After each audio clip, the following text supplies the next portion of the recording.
For my thesis, I have chosen to talk about nutrition and exercise during pregnancy, specifically in terms of helping reduce any health risks to your baby. With the growing epidemic of childhood obesity, and with this generation being the first that may be outlived by their parents, I chose this topic to address one possible cause of this epidemic. My thesis focuses on whether or not parents can help give their offspring a chance at better lifelong health by eating healthy and exercising during pregnancy and lactation alone.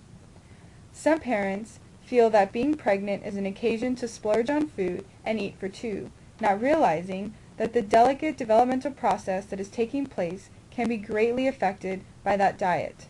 My intent is to prove that there is scientific evidence to support my theory that maternal nutrition plays a significant role in the health of the fetus and continues throughout the baby's life. By combining previous research done with rats, textbooks, and recent publishing with my knowledge of nutrition and human development, sufficient evidence to support my theory will be found. My hypothesis is that maternal diet has a huge and lasting effect on the fetus's development and can continue after birth throughout their lifetime, including increasing the chance of obesity. Some parents feel that even though their baby was born healthy and was thin when they were little, that their child is healthy and their poor diet had no effect on them. However, most studies show that effects can be seen after puberty or even later in the offspring's life. One study showed that for each 1 kilogram increase in birth weight, the risk of childhood acute lymphoblastic leukemia increased about 14%, and the risk of acute myeloid leukemia increased about 29%. Now, this is just one example of the many health risks associated with poor nutrition during pregnancy and its effect on the baby throughout its entire lifetime. It seems everywhere you look nowadays there is some company, television shows, celebrity, or even just your friends telling you what is and is not healthy to eat, but that information seems to be constantly changing. If that was not confusing enough, there are all these fad workout programs, as well as other sources telling you what you need, cardio, strength training, yoga, or some other activity to be healthy or to lose weight.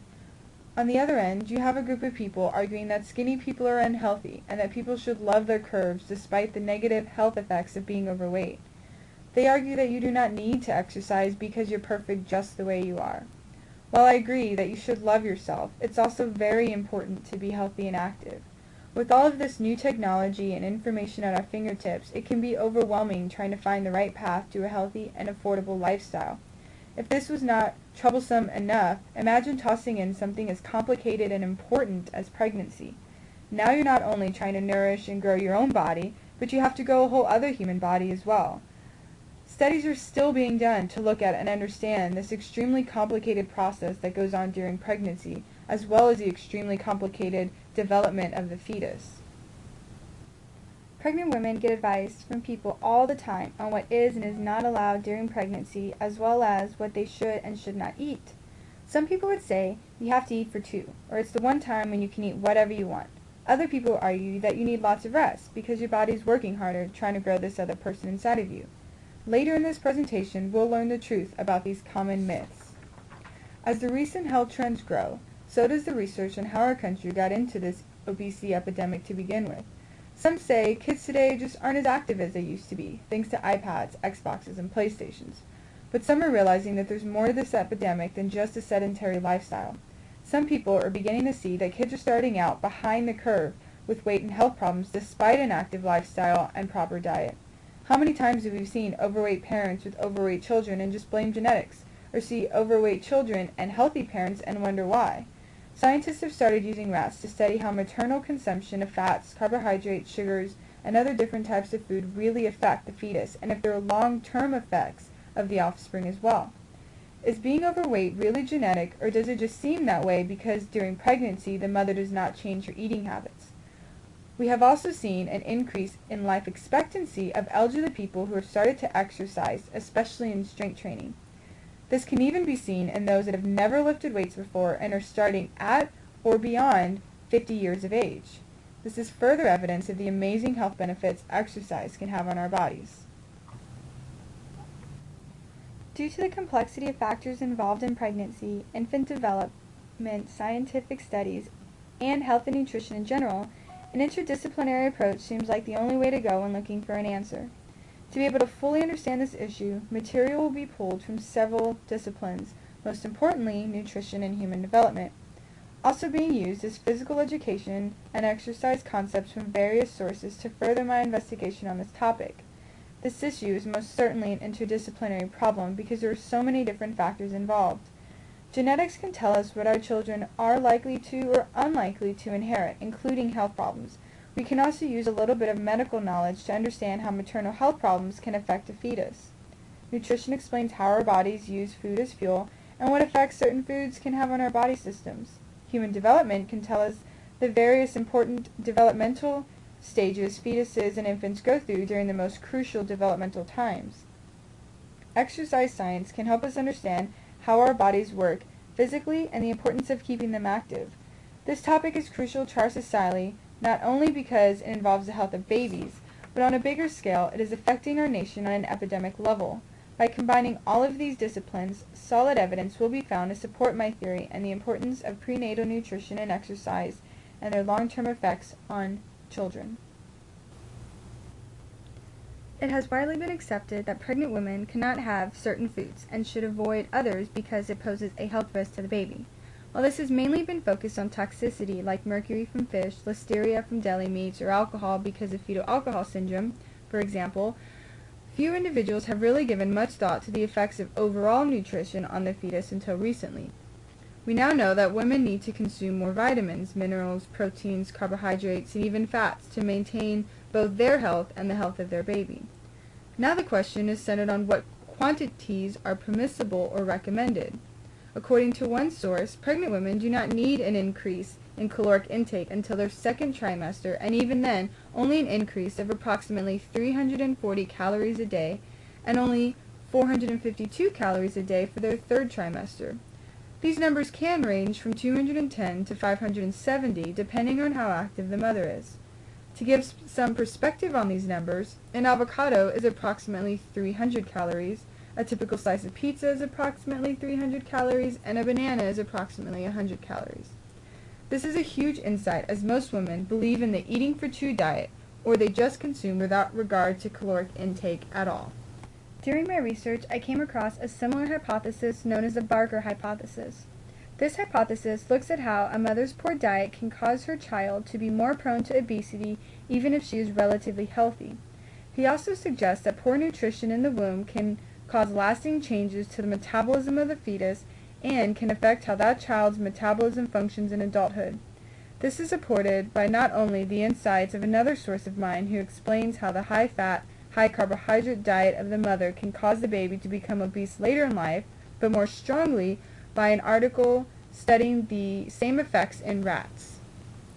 Perhaps the strongest evidence that I found was this article that provides evidence of the effects of a maternal high-fat diet in rats on their offspring. This study looked at both a high-fat diet of the mother prior to pregnancy and throughout the pregnancy and lactation, and one limited to only during pregnancy and lactation, both of which produced similar offspring that were obese when compared with the control group. This further proves the importance of maternal nutrition. This information is of particular relevance to this thesis because it shows a clear link, albeit in rats, that a lifetime of a high-fat diet produced offspring with the same phenotype. A phenotype is the physical appearance or manifestation of a trait that is to some extent determined by the genotype or specific genetic makeup. Perhaps even more interesting was the fact that in this study, the birth weights of both the high-fat diet throughout their lifetime and the high-fat diet limited to pregnancy and lactation were significantly lower than the control groups. Basically, this study found that both groups of high-fat diets gave birth to offspring predisposed to developing obesity in a manner that is independent of postnatal diet. Exercise is perhaps the most limited evidence-based insight we have on this topic. Critics say that it can be irresponsible or even dangerous for the baby when the mother is working out, especially weightlifting. Most doctors will say, however, you can continue your same level of physical activity prior to your pregnancy. Some studies have been conducted seeking information regarding health risks to the baby from maternal exercise during pregnancy, but most have fallen short, except in the extreme cases such as with professional athletes. Instead, we have seen results indicating no difference in the offspring of the control group and the one exposed to light to moderate intensity exercise in utero, and even some indicating a possible intervention of adverse consequences of the mother's body weight prior to pregnancy. Other studies have seen that some exercise during pregnancy can enhance the growth of the fetus and produce a leaner, longer offspring and enhance the feto-placental growth. As an added bonus to the positive effects of exercise on pregnancy, there is also supporting evidence that exercise can help decrease the depression effects of postpartum and give women a more positive outlook. So what does all this really mean? Was my hypothesis really proven after all? The disciplines that I chose to approach this complex problem all go hand in hand, and even have some overlapping areas that all support one another and do not have any conflicting theories. Of course, the nutrition-based context supports more of a nutritional role compared to the human development, which focuses more on other more harmful environmental factors, but still defers to the importance of other disciplines' roles. My perception of this is that there are no conflicting theories because it is a solid hypothesis, with a great deal of evidence that is just waiting on the factor of time to prove itself true. An issue as sensitive as fetal development cannot simply be tested, which is why we use rats in most of our studies. Anytime we cannot study the actual source or subject, there can be conflicts in theories and interpretations as a result. As mentioned, it will take time for the results of longitudinal studies of people who are already exhibiting the behavior, as it would be unethical to ask a mom to purposely eat a poor diet, to emerge. If we start from the beginning, the moment of fertilization, we know that the health of both the father and the mother matter in the process of that sperm fertilizing that egg. Undernutrition, or excessive or inadequate body fat, as well as other nutrient levels, can all decrease fertility and will start the individual off on a poor foot if conception does occur. Already, nutrition is playing a role in the health and development of the fetus. Once pregnant, this increases exponentially. This is where all the theories and insights come into play and intertwine with one another.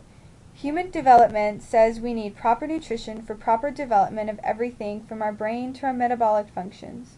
Nutrition gives us specifics of what nutrients are essential for proper human development and the changing needs of women who become pregnant to support that pregnancy and how their intake affects their baby.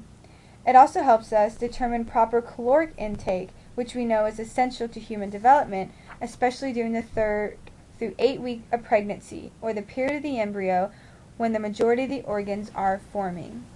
The genetic link between obese parents and obese children is clear, and they recognize the new evidence that babies are predisposed or born with a set point of existing fat cells. Experts in the field have studied rats, the effects of times of famine and war, and previous cases, and concluded that maternal nutrition absolutely plays a role in fetal development, but to what extent is still unknown. Newly emerging and still highly discussed is the importance and effects of exercise during pregnancy. While there is no conflict within my resources as to the positive effects exercise can have on both mother and baby, there is conflicting data as to what kind of exercise is safe and effective. One article pointed out that the failing of our present health education is not correcting the inaccurate perception of the risks associated with physical exercise in pregnancy. This study also examines how many women feel that it's more important to rest and relax than to continue an active lifestyle because of advice from friends, family, or magazines that stated exercise was dangerous for pregnant women. This conflicts with everything we know about human development and nutrition, which stresses the importance of exercise in our overall health and recently has included pregnancy specifically. With the rise in physical fitness attention, there has also been a rise in dietitians and nutritionists, including those that are developing specialized diets for pregnancies based on trimesters to help women understand just how much and of what kind of food they really need. Thanks to websites like FitPregnancy.com and programs like CrossFit for Pregnancy, women are starting to get better advice when it comes to health of their babies. It is clear we are moving forward, but the education of nutritional effects during pregnancy is still lacking. This is what the American College of Obstetricians and Gynecologists had to say. Pregnancy should not be a state of confinement, and pregnant women with uncomplicated pregnancies should be encouraged to continue to engage in physical activity. This is evidence that we are moving in the right direction to recognize the importance of the prenatal period for both mother and the baby. Based on the study done with rats, a guess could be made that the reverse could be true, that a mother who has a high-fat or otherwise unhealthy diet prior to pregnancy could adopt a healthy diet during pregnancy and lactation and not produce the same negative effects in her offspring. With all the evidence from numerous disciplines, it is safe to conclude that my hypothesis that mothers can give their babies a better chance at lifelong health by adopting a healthy diet and exercise during their pregnancy, despite their prior health, is supported. In the study with rats, we see that even though the mother rat ate a normal diet prior to pregnancy, her high-fat diet during pregnancy resulted in similar effects to the mother rat who ate a high-fat diet throughout her entire lifetime. Though the Barker hypothesis is just that, a hypothesis, it is evidence that the scientific community is paying attention to the nutritional maternal health, and though it may take more years of research, it is hopeful to see we are on the right path.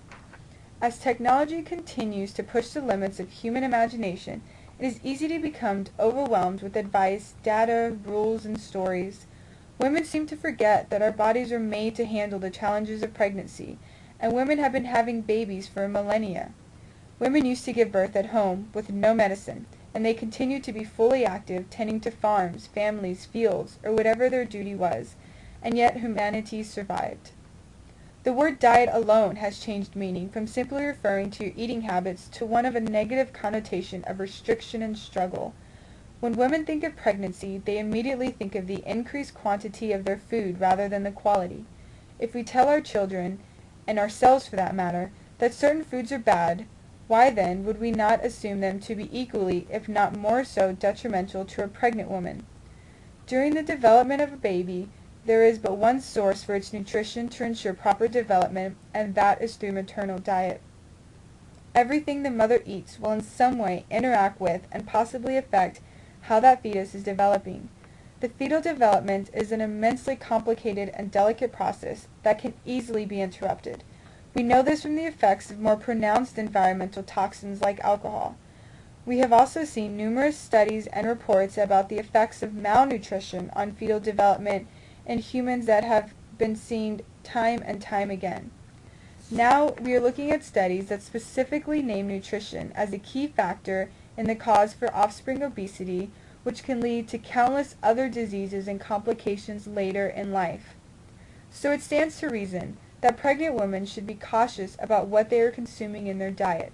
Avoid high-fat diets and focus on well-balanced diets with light to moderate exercise. There are countless resources available now, including registered dietitians, wellness centers, and obstetricians that can help guide women to a healthier lifestyle during their pregnancy. But first, the woman, and society as a whole, needs to understand the need for this and the importance it holds for us as a society. We do not, as parents, want to outlive our children or watch them suffer and struggle through life due to obesity or the complications it can bring. We need to step up and get this information out there in order to help educate one another on this important issue, and maybe then we can begin to see a change in our children.